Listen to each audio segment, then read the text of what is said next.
국제 방산 시장에서 최종적으로 계약을 증명하는 것은 말이 아니라 숫자입니다.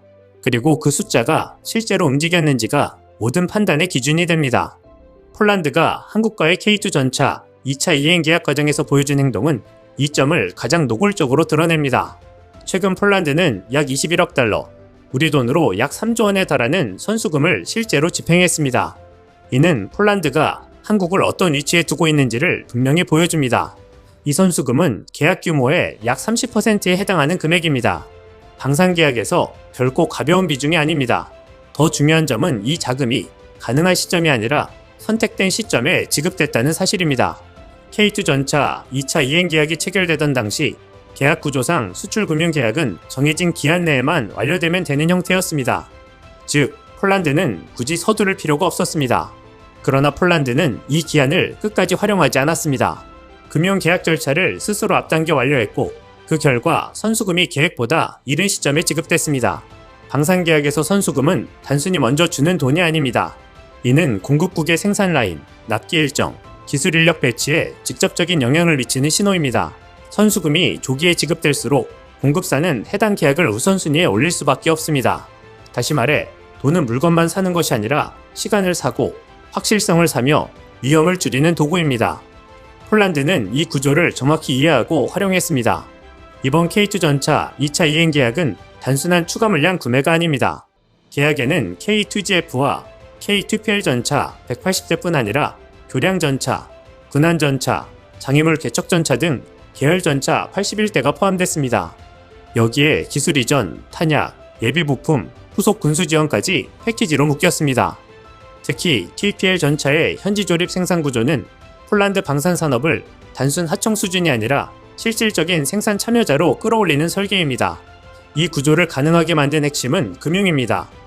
이번 계약은 폴란드 국책개발은행 BGK를 중심으로 스페인의 방코, 산탄데르 폴란드, 한국수출입은행이 참여한 다자 금융구조로 설계됐습니다. 여기에 한국무역보험공사와 수출입은행의 보증과 보험이 결합됐습니다. 이로 인해 폴란드는 글로벌 금융시장에서 달러와 유로 기반의 저금리 자금을 장기로 조달할 수 있었고 현대로템은 수급 안정성을 확보했습니다. 만기 17년의 분할 상환 구조는 방산 계약이 단기 거래가 아니라 장기 협력임을 전제로 설계됐음을 보여줍니다. 이 지점에서 폴란드의 선택은 분명해집니다.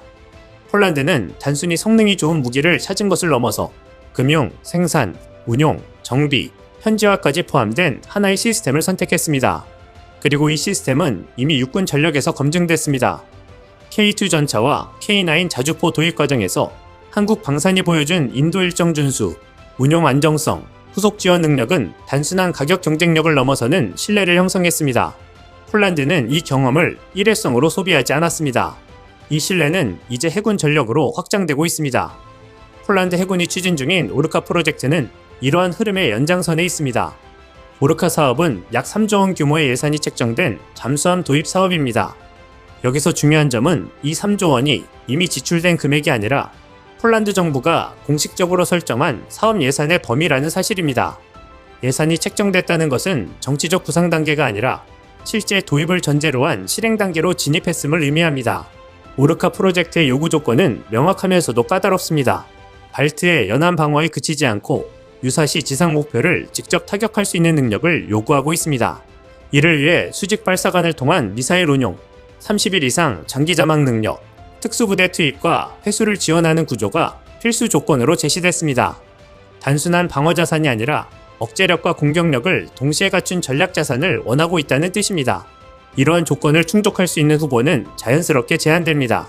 이 지점에서 한국의 도산 안창호급 배치2 잠수함이 거론됩니다.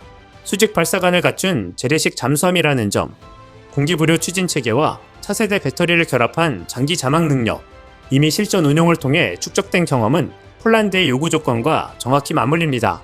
잠수함은 도입 이후 수십 년간 운용되는 자산입니다. 초기 성능뿐 아니라 정비체계, 부품 공급, 훈련 시스템이 함께 고려돼야 합니다. 폴란드 사례와 같은 논리가 지금 북미 시장에서도 작동하고 있습니다. 하나오션의 전략은 이제 단순한 무기 수출의 범주를 넘어섭니다. 캐나다 순찰 잠수함 프로젝트 CPSP는 총 사업비가 60조 원에 육박하는 초대형 국방 사업이지만 승부의 핵심은 잠수함의 성능 재원이나 가격표가 아니라 캐나다가 무엇을 얻느냐에 맞춰지고 있습니다. 그리고 그 질문에 대해 하나오션은 경쟁국이 내놓지 못한 답을 제시했습니다. 잠수함을 팔러 가서 아예 제철소부터 짓겠다는 발상입니다. 하나오션은 캐나다 온타리오주 수세인트 마리에 위치한 알고마 스틸과 구속력 있는 양해각서를 체결하며 최대 3억 4,500만 캐나다 달러, 우리 돈 약 3,640억 원 규모의 철강 산업 협력을 약속했습니다. 이는 단순한 현지 조달을 넘어선 제안입니다. 잠수함의 뼈대가 되는 구조형 강제를 캐나다 현지에서 생산하기 위해 구조형 강철, 빔 공장 신설을 직접 지원하겠다는 내용입니다. 다시 말해 캐나다산 철강으로 만든 캐나다 잠수함이라는 산업적 명분을 계약 조건의 중심으로 끌어올린 것입니다. 이 전략의 파괴력은 캐나다가 처한 현실에서 나옵니다. 알고마 스틸은 최근 전기로 전환 과정과 글로벌 무역 압박 속에서 대규모 인력 감축을 통보하며 지역 경제에 뇌관이 된 기업입니다. 이런 상황에서 하나오션의 제안은 방산 계약이 아니라 지역 산업을 살리는 생존 전략으로 받아들여질 수밖에 없습니다. 잠수함 몇 척이 아니라 수천 개의 일자리와 수십 년짜리 산업 생태계를 함께 제시했기 때문입니다. 이는 캐나다 정부가 국방 조달에서 가장 중시하는 산업 및 기술 이익 ITB 요건을 정면으로 관통하는 카드입니다. 독일 티센크루프 마린 시스템즈가 기술 이전과 설계 노하우를 강조하는 동안 하나오션은 생산의 출발점인 철강부터 캐나다 땅에 뿌리내리게 하겠다고 선언했습니다. 기술은 시간이 지나면 낡지만 제철소와 일자리는 정치적 선택을 움직입니다. 더 주목해야 할 점은 이 철강 동맹이 단발성 이벤트가 아니라는 사실입니다. 잠수함 건조 이후 수십 년간 이어질 유지보수, MRO 과정에서도 동일한 철강 공급망이 유지됩니다. 이는 캐나다 입장에서 잠수함 도입이 끝이 아니라 장기적 제조업 재편의 출발점이 된다는 의미입니다. 하나오션은 무기를 팔고 떠나는 외국 기업이 아니라 캐나다 산업 구조 안으로 들어오는 파트너로 자신을 포지셔닝하고 있습니다. 여기에 정부의 역할이 더해집니다. 민간 기업이 철강이라는 산업 카드를 던지자 정부는 대통령 특사단을 파견하며 외교적 레버리지를 결합했습니다. 방산, 조선, 자동차 산업 고위 인사들이 함께 움직이는 모습은 이번 거래가 단일 계약이 아닌 국가 단위 패키지 딜임을 캐나다에 명확히 각인시키는 신호입니다. 잠수함 하나를 사면 조선업과 제조업, 나아가 북미 산업 협력의 축이 함께 따라온다는 메시지입니다. 결국 이번 캐나다 수주전은 누가 더 캐나다의 미래 산업 지도에 깊이 들어올 수 있는가의 경쟁입니다. 그리고 그 싸움에서 하나오션은 철강이라는 가장 무겁고 가장 오래 남는 카드를 손에 쥐었습니다. 이는 단기 수주를 위한 출혈 경쟁이 아니라 북미 시장에 구조적으로 진입하기 위한 장기 포석입니다. 앞서 오르카 프로젝트에서 확인됐듯 대형 방산 계약은 이제 돈을 받는 순서가 아니라 산업을 심는 순서로 움직입니다. 하나오션의 캐나다 철강 동맹은 그 흐름을 가장 노골적으로 드러낸 사례입니다. 폴란드와 캐나다의 사례는 이미 검증된 하나의 공식으로 정리됩니다. 자금이 먼저 움직였고 그 다음에 무기가 움직였습니다. 이는 무기를 돈으로 산다는 단순한 이야기가 아닙니다. 자금을 앞세워 생산 라인을 확보하고 계약 이행의 우선순위를 선점하며 장기 파트너십을 구조적으로 고정하는 전략입니다. 폴란드가 자금으로 생산 순서를 앞당겼다면 캐나다는 산업 투자로 정치적 선택의 방향을 고정하고 있습니다.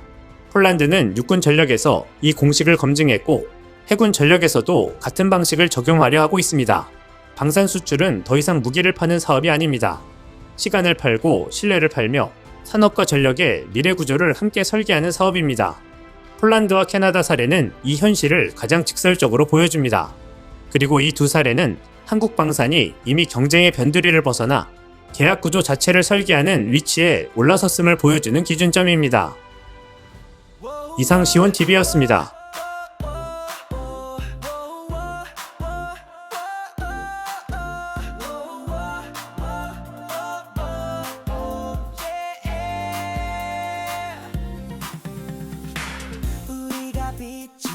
세상을 비춘다 한마음으로 외쳐 진실을 향해 시온TV 함께라면